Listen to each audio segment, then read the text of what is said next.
Hi, we are delighted to welcome today Mykola Stetsenko, who is the managing partner at AVELLUM, a leading law firm here in Ukraine. Mykola, it is great to see you. How are you doing?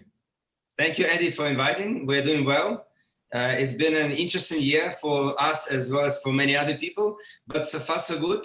Touch wood, we survived it quite well and actually learned a lot from this interesting experience. And I think we're now much better and ready for future challenges. So tell us, I mean, what has happened in the last 230 days, in a law firm? How are you working differently? Well, first of all, a few things that are really obvious for everyone. And we really found that technology and investment into technology is really crucial and important.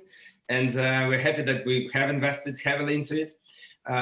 The value of people that we have is crucial in any business, but especially in our business. And we really kind of felt that this was acute to us.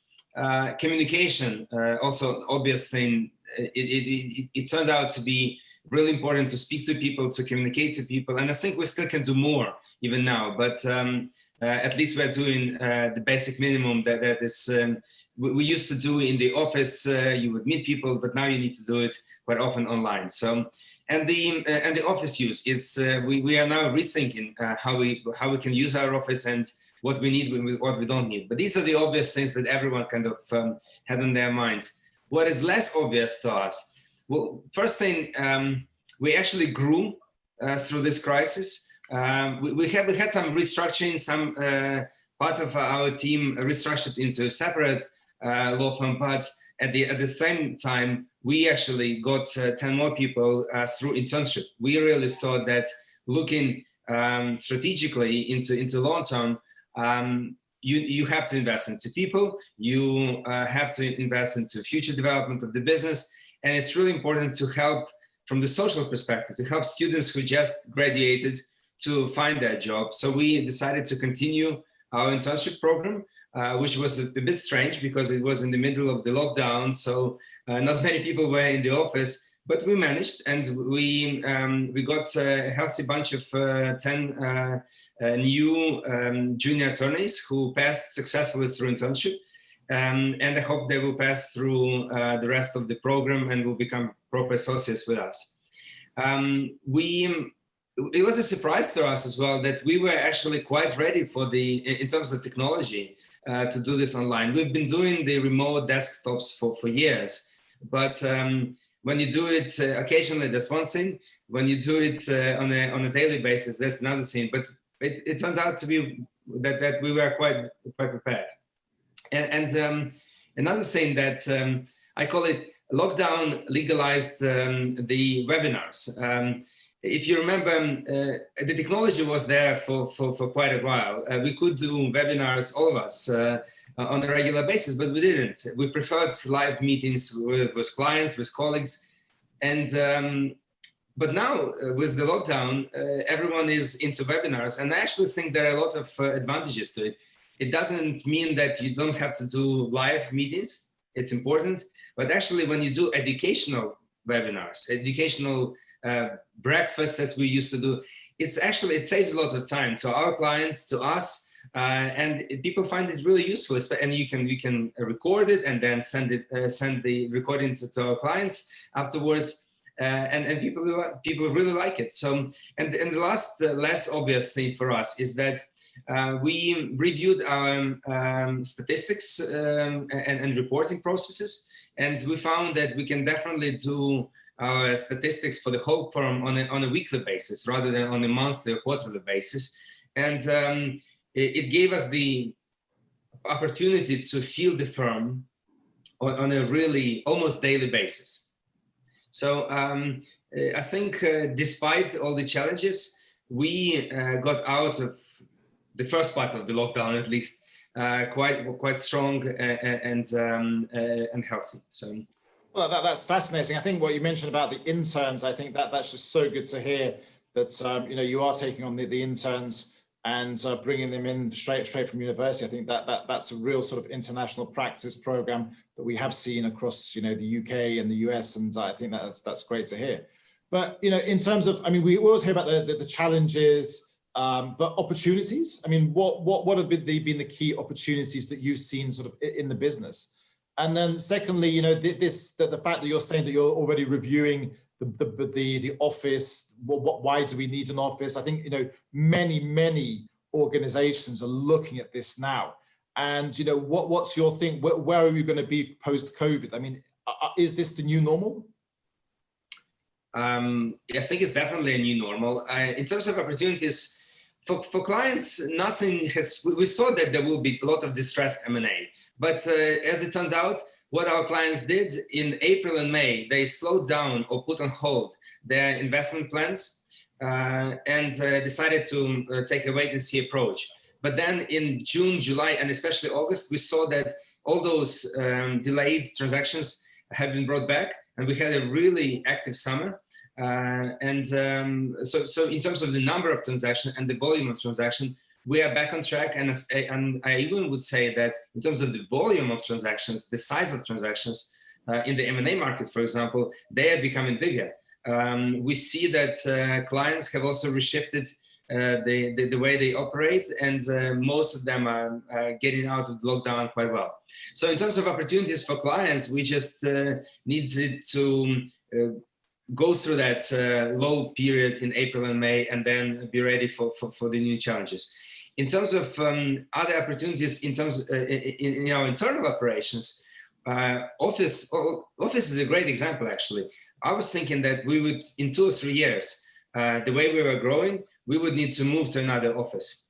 Now I'm looking back at this and thinking, well, actually, given that we are working in a way, we don't have formal shifts, but we work in a way in the shifts. We usually have 20 to 30% of all of our staff in the office at one time. You don't need a huge office anymore with cubicles. And in fact, you can reshuffle your office easily. And you simply will say to your people that, you know what, remember the lockdown? We all go for 1 month back to our homes. We work from there. In the meantime, we reshuffle our office. We do the new renovation. And in 1 month, you will come into the new office, but it will be in the same building. So that's definitely an opportunity, because we really like our location. We don't want to look for another place, etc. And we don't really need to expand that much in terms of office space. Fantastic. Good. So this series of videos is about leadership in times of crisis. What is leadership in times of crisis? I think it's all about communication, in my view. You need to really be open. You need to be honest with your people. And when, in March, when all of this was starting, we, as many other businesses, did not know where it's going. We had to take some measures. We did not let go any people. We saw that our people are extremely important. We're really proud of their skills and talents. We want to keep them. But we needed to restructure to go for a 3 or 4 day week. And we did it for some time, but we actually then paid later on the bonuses to compensate for those cuts in compensation that we had. But we did not know what was going on. So we tried to be as honest as possible with our people, to explain to them that, yes, it is a liquidity or cash management exercise for us. We are trying to increase our reserves because we don't know what's over the horizon. But as soon as we figure things out, we will compensate, we will return back to normal, and we are back to normal, except that we don't work as much from the office as we used to be. And I have actually a few tips for employers and employees based on our experience. I think we all have to invest into learning tools.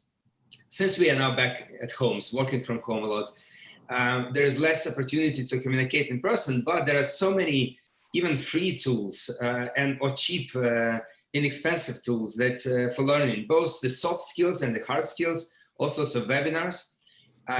We as employers need to encourage our employees to actually utilize that opportunity, and our employees should be prepared to do that, to do the self-learning. So we need to encourage people to self-educate. Another thing is It may sound obvious, but we need to encourage people to switch to entrepreneurial thinking, because we are going into a really unknown territory where we may end up as service businesses to be working on a project basis when needed.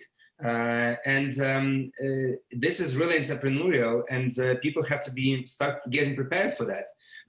Learn what is microeconomics and how the company operates early on from their career. Another thing is to automate as many processes as possible. It's not only about technology, it's not only about distance work, it's about automation, because clients, especially in this lockdown, require even more efficiency. They expect you to be available 24/7. They expect you to pull out a template really quickly and to spend as less time as possible on the new assignment. So that's a challenge for us as law firms, to any service business, in fact. But the technology tools are available, and you just have to invest into them. I think we're going in the right direction. That's wonderful. And a final question, what would your one message be to the members of the American Chamber of Commerce in Ukraine? I thought you would ask about that. My message is plan for the recovery. The recovery will come, for sure. It's around the corner. And when it comes, we need to be ready, with people ready, with processes ready, with our offices ready, because it will be booming. Brilliant. Well, thank you. Thank you, Mykola Stetsenko, managing partner at AVELLUM, leading law firm here in Ukraine.